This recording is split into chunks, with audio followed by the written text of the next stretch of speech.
Hello everyone. In this video we are going to see Karukku written by Bama. So author introduction Bama. Her name was Faustina Mary Fatima Rani. Okay, so her pen name is Bama, and then she was born on 14th March 1959 in Pudupettai, Chennai, India. This one Karukku is an autobiographical work of her, and then this Karukku falls under the category Dalit literature. Okay, so her other works are Sangati, Vanmam, and three collections of short stories. Her occupation is committed teacher and novelist. When we see the style of her writing, she uses a Dalit style of language. Okay, and then she overturns the decorum and aesthetics of upper class and upper caste Tamil. Okay, so what are all the sufferings and what are all the discriminations being faced by lower class people? So these are all the major concepts which will be dealt in all her, that is most of her writings. Okay, then so Dalit literature, as I have already told, this Karukku falls under the category Dalit literature. So it comes under the, in particular, it comes under the category of marginalized literature or subaltern literature. Okay, so she has voiced out the sufferings and the mentality or the discrimination being faced by the lower class people. Okay, and then this Dalit literature, it gains a significance identity in modern Indian literature. Okay, and then in all his writings, she has expressed the sufferings. Okay, she has expressed the sufferings, not only the sufferings of one individual. Okay, but as a whole, as a like a group or a community. Okay, the sufferings undergone or undergoing by a group of people or a community, or being discussed in his writings. Okay, so it is not the pain of any one person, but it is the anguish of thousands of people experienced over thousands of years. Okay, so the oppression or discrimination had started not only now. Okay, it had been it is happening from before thousands of years. Okay, it has started thousands of years ago. And then this Karukku, it registers the joys and sorrows experienced by Dalit Christian people, especially women in Tamil Nadu. Okay, so what are all the happy moments and what are all the sorrows being faced by Dalits? Okay, especially Dalit women in Tamil Nadu. Okay, and then so when we see the title analysis of Karukku, the word Karukku, it refers to the term palmyra leaves. Okay, so when we look at the palmyra leaves, if you haven't watched the palmyra leaves, if you haven't come across the image of palmyra leaves, go and Google it. It will have sharp edges. Okay, on both the sides, it will have sharp edges.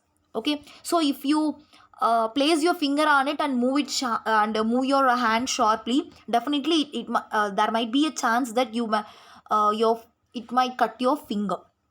Okay, it's like its edges are sharp like knife. Okay, so the writer Bama, she has justified the sharpness of the leaves with the sharpness of the sword in the Bible. So when you read the Bible, there will be the mention of the sharpness of the sword. So she is comparing the sharpness of the edges of the palmyra leaves with the sharpness of the sword.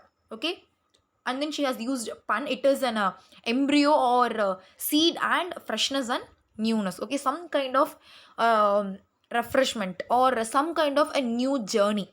Okay, so for that purpose she has used pun. Okay, so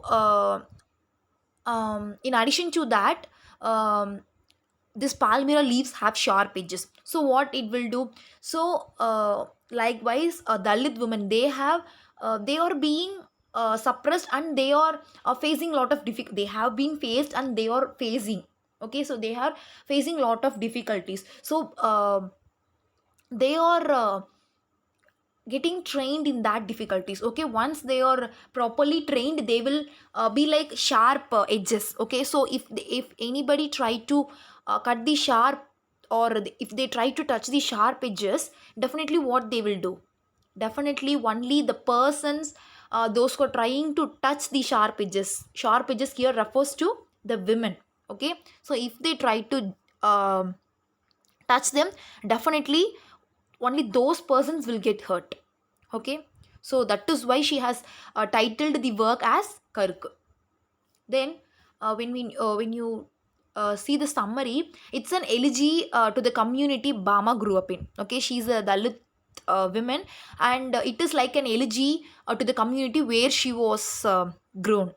Okay, and then in this novel she talks about her childhood experiences and what are all the expressions she had undergone, or the community of her undergone. Okay, so by what are all the sufferings being undergone because of the polis, upper castes and the convent. Okay, and then also she describes the servitude with which her family members were bound to upper caste families. Okay, so if we all know that the lower caste people have to go to the fields, or they have to go to the industries. In ancient days we have only fields. Okay, so they have to go to agricultural lands of the upper class people, and they have to work, okay, like a slave. Okay, so they were under some kind of slavery. Okay, and there will be a quote in this novel: all the time I went to work for the knickers, I knew I should not touch their good or chattels. I often felt pained and ashamed. Though the Dalit or lower class people are doing all the works, all the um low valued works for the upper class people, they were not allowed to touch the things of the upper class people. Okay, they will get all the works, but they were not allowed to touch. Okay, so this is an irrelevant thing, it is an illogical one, it is being practiced still now. Okay, and then so on when she undergoes that situation, definitely she has pain in her mind. So this is the thing which she expressed in this line. And then she also speaks of the humiliation, that is humiliation is nothing but insult she experienced in a high school, being Dalit and poorer than her classmates. When she goes to school, she was not given importance and she was not treated equally like the upper class students. Okay, she was not given proper respect, and she was not taken care of by anyone. Okay, she was treated in a cruel way.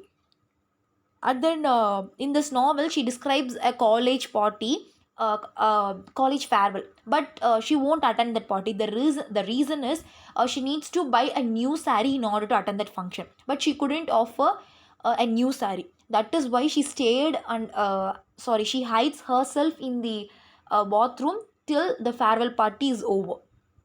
Okay, so how much pain she has undergone. See, still definitely we will all will like to join in the farewell party.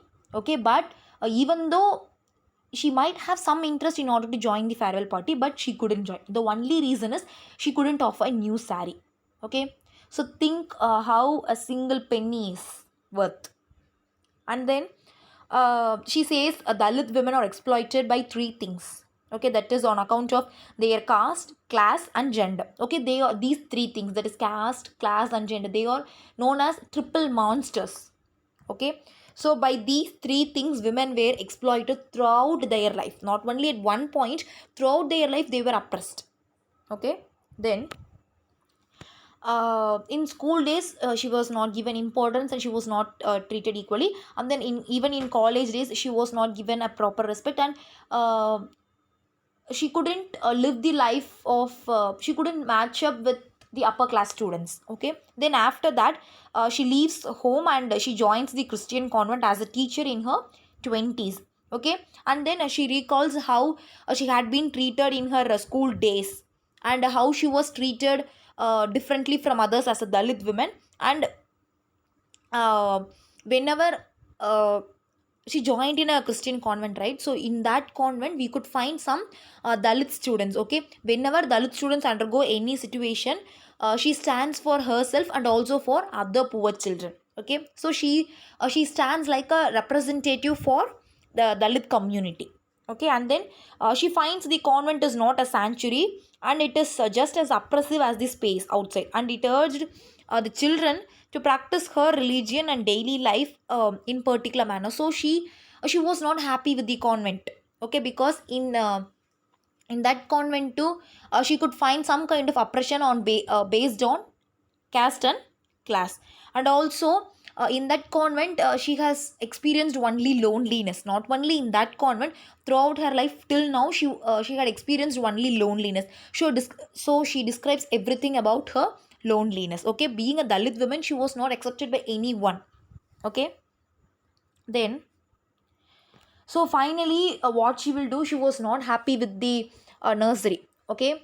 So sorry, she was not happy with the convent, so she will move to another place, okay. So there will be an incident, in a childhood incident. Once she was returning home from the school, she will saw an old man who belongs to her own community, okay. So she will hold vada in his hand, but only he will touch the string, okay. She will hold that vada only through using that string. He is not allowed to touch the vada directly through his hands, since the vada is uh, going to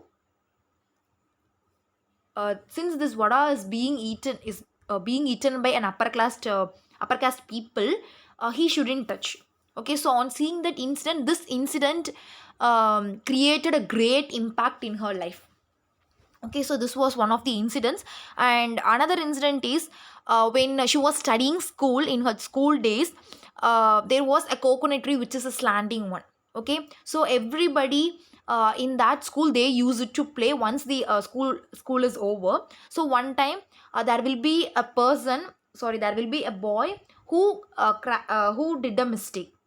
But when the principal comes, all will say that only this Bama, she has done that mistake and she has broken that glass, okay. So she the principal won't ask anything, because she also the principal also knows that Bama will do such kind of things, because only her opinion is the people or the student, those who belong to lower community, definitely will do such kind of things. But the people, those who belong to upper caste, definitely won't do that. So based on that mentality, she asked her to get away from the school, okay. So after a lot of struggle, she joined in that school, okay. So these were all the incidents in her childhood life which created a great impact, okay, which affected her a lot. Not only in school, even in college or even in convent, she had suffered a lot. So these are all it is like an, I have already told, it's a biographical work. So what are all the things and what are all the sufferings she had undergone? So these are all the things which she had expressed in her novel, okay. So when you see the themes, we could see caste discrimination, gender discrimination, religious discrimination, culture, identity, status of Dalit, okay. So they were not given proper, even though when you talk about Dalit community, totally the Dalit community people were being oppressed by the upper class people. So based on that, women are suffering. And then when you consider only the Dalit community, in that women are being suppressed by the Dalit male, okay. So here they are facing gender discrimination. So both type of discriminations are being faced by women, okay. That is both discrimination in the sense gender discrimination and caste discrimination, okay. Then, so caste discrimination, it has inflicted excruciating pain on Dalits for centuries, okay. So they are discriminated based on the caste. Not only for a few years, they are being discriminated for thousands of years. So they were all when they are discriminated using caste and class, definitely they will be under what to say, they will be under so much pain, right? So that is what here I'm saying. Then the low caste people, they were known as Dalits. They were suffered, they were not given proper respect, and they were treated and not in a good way, and they were treated not in a good way. And they were exploited in the pre-colonial, colonial and post-colonial periods of Indian history, okay. So when you read Dalit, it stands for every Dalit women's history. So when you read the Karukku, we will know how the Dalit people were, okay, what are the sufferings. It's like an history, Okay, history of Dalit women. And then Bama, she makes a place for the history of her community. So through her writings, she has created a separate place for her community in the history. Okay, then culture identity. Karukku, a voice of resistance and gives recognition to the Dalits by proudly recollecting cultural values. So she has, I have already told that she has been a voice, okay, for or she has been a representative of her community. Okay, so she needs some kind of recognition to her own community, and also she had recollected some cultural values in her works. Okay, and then Bama celebrates the vibrant and colorful culture of the women in her society. Okay, so when you see this work, when you read this work, you could find of the culture of the women. Okay, so what are all the traditions and rituals and all, this will be uh, in that Karukku. So she celebrates that kind of tradition and that kind of culture in a vibrant way. Okay, and then she's not just revolting against caste oppression, but celebrating her human identity as a Dalit woman who wants equality and justice in the current social order. So just she is not opposing only the caste, but she also wants some kind of equality as a Dalit woman. Okay, she wants the two things are, she wants to have equal, that is, Dalit community should be given equal rights as the other community. This is one thing. And the other thing is, she should be, not she, as in general, Dalit women, they should be treated and they should be given some kind of equality as Dalit men. Okay, and then she needs some kind of justice in the current social order, because in current social order, though they say that both men and women are equal, only in few places it is true, but in no, but in most of the places it is not true. So okay, even now they were not, that is, women are not given equal importance by men. Okay, so with this we are going to conclude this video on Karukku, written by Bama. Hope you all clear with the summary, title analysis, and themes of the novel. If you have any doubts, or if you need any kind of clarifications, you can post it in the comment box. I will rectify it in my future videos. So thank you for your patient listening.